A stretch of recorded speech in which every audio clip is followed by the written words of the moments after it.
Recorded live with little or no editing. It's Defense Up. I'm Run 7. How you doing? Today we're going over someone who has a fantastic name. It is Worst Charizard. They are 62 million TCP, currently in Plat 3. And it's a turtle defense for sure.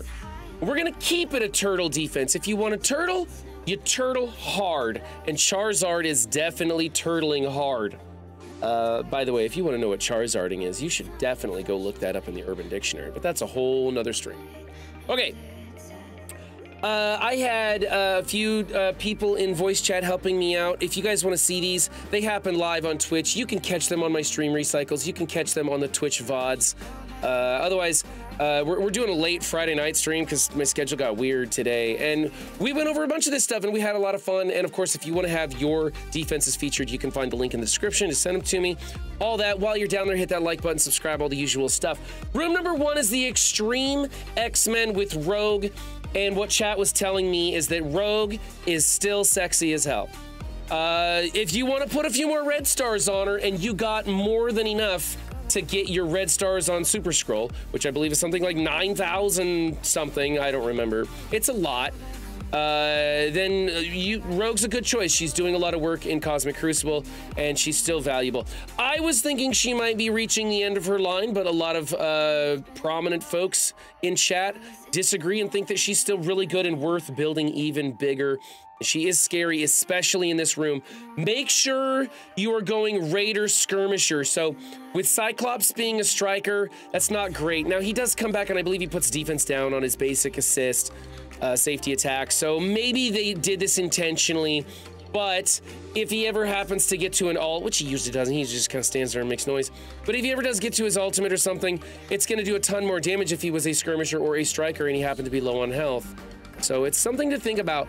You definitely want Rogue as a skirmisher, and the rest of them as raiders. Forge can remain a healer. This is a great team. It's really tough. A lot of people are breaking this up into an unlimited and an extreme to put it in 2 rooms. I'm actually doing that, but I don't like it. But it is working out for the rest of my defense, and it's kind of what I have to do. But the extreme with Rogue is an amazing defense. It's very challenging because you need to ability block and or kill Forge, but Rogue taunts and pulls that away from you, and you know, things are happening. It becomes a really tough team. Plus, of course, 3 diamonds on Gambit makes it ridiculous. I'm gonna give this one an A-. I'm not super excited about Cyclops being a striker, but it's not necessarily the wrong move either. All right, room number 2 is a super snooze team. It's a Darkhold team with Loki. Loki changes up the speed, which doesn't matter. It still folds. Everybody knows how to beat this. It's the same counter whether you put Loki in it or anybody else. It doesn't matter. So it's really kind of boring. We were talking about this and we were saying an alternative might be to throw Gamma in here because you could actually use Darkhold on offense for a few things, even though it's not going to be very efficient. It would just be a powerful enough team to deal with some stuff. So maybe consider removing this and throwing Gamma in. It might be a little bit different. Plus, then you're giving your opponent that choice. Do they want to use New Warriors on the Gamma? Do they want to run a Pegasus against the Gamma? Like, what do they want to do? Makes it a little bit tougher. You know, you could be using the Nova Tangled Kestrel comp into this, and it's going to blow it out of the water quite efficiently. So I think we could look into Gamma, but this isn't necessarily wrong. The placement's good. The ISOs are pretty good. Morgan Le Fay should be a striker. I don't know why she's a skirmisher on this. You want her to double tap with that percentage health steal. So for me, this is a B. It's kind of boring and that ISO is wrong. And you could go Gamma if you want. Number 3 is the Superior 6. Remember, the event is technically still running, but we finished our last round, so you can put your Superior 6 on defense if you like. I mean, you always could, right? But you're no longer going for the points on offense, so do as you please. Charizard wants to put them on defense. There they are. This is really, really tough to get through. It's the 5-piece. A lot of people are going to go into this probably with a Super Scroll to take into effect all those positive effects that are appearing on the team. Like they get like all of them, I think, or something. So this is just a really tough defense. However, it's an even tougher offense. Remember, this thing beats just about anything, just about anywhere. and you can swap out things for a vulture and really make it work well. So it's a very good team on offense. So don't use this on defense unless you're gonna go full turtle. For me, I think this is pretty good. However, Lizard should not be a striker. He should be a raider or a skirmisher. If you have him built big, go with a raider for the damage and the crit on those big, huge multi-attacks. Juicy says Undying APOC Doom works just fine to beat this. So there you go. There's a counter for it. But let's change that ISO for sure to a raider or skirmisher, depending on where you're at or how you feel about Lizard. But for most folks, they may want to just keep this team for offense. All right. Room number 4 is the Black Knight room. A lot of people throwing Black Knight in here with various different things. Juicy says if you're going to be using Black Knight on defense, you should probably be using Super Scroll with him. We kind of agree, especially in this version. There's other things you can do. I'm running a Black Knight Captain America Gamma in 6, and it's been working really well for me. But that's a whole different setup for what I'm doing than this.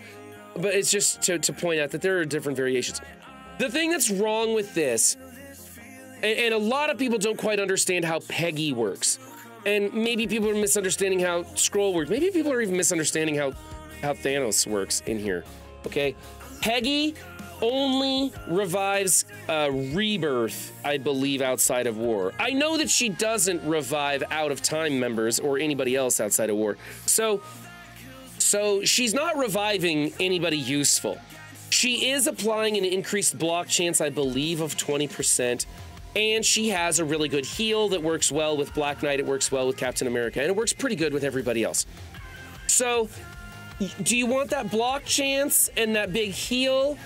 Or would you like to go 2 heroes and 2 villains and make Super Scroll actually super?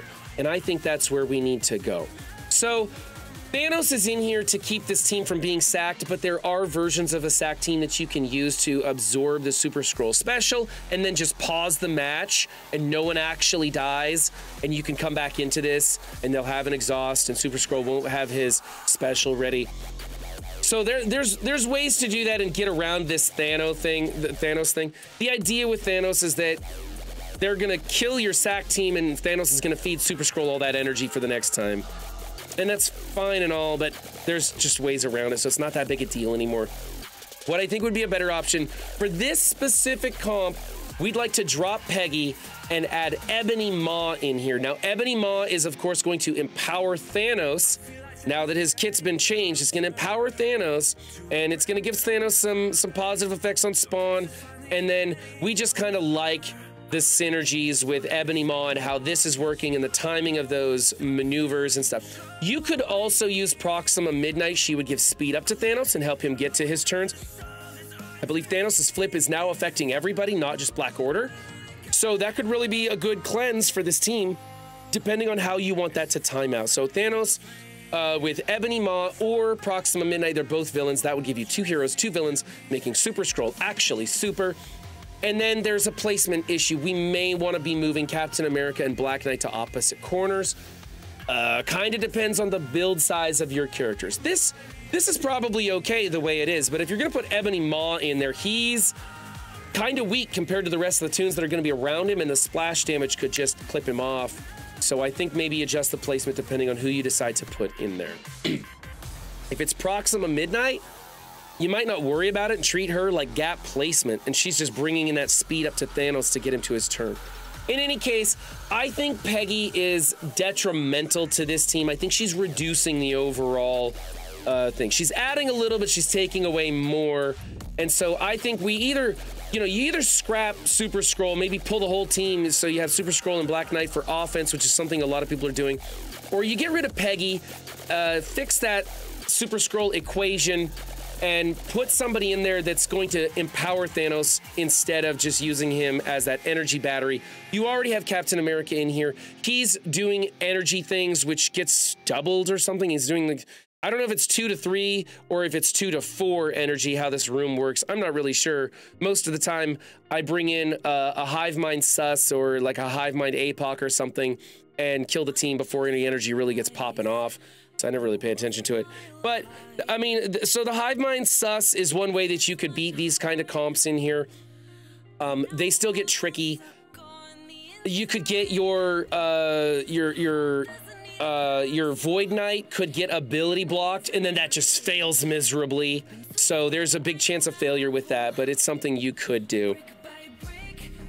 So yeah, I think we drop Peggy is what I think. I'm gonna give this one a C. I think it's pretty powerful, but I think after really exploring how Peggy works with this and how Sus is gonna work and all the things that are going on, I think it's just kind of missing the point, and we could do a lot better by swapping in somebody else and maybe making a placement adjustment depending on who you bring in here.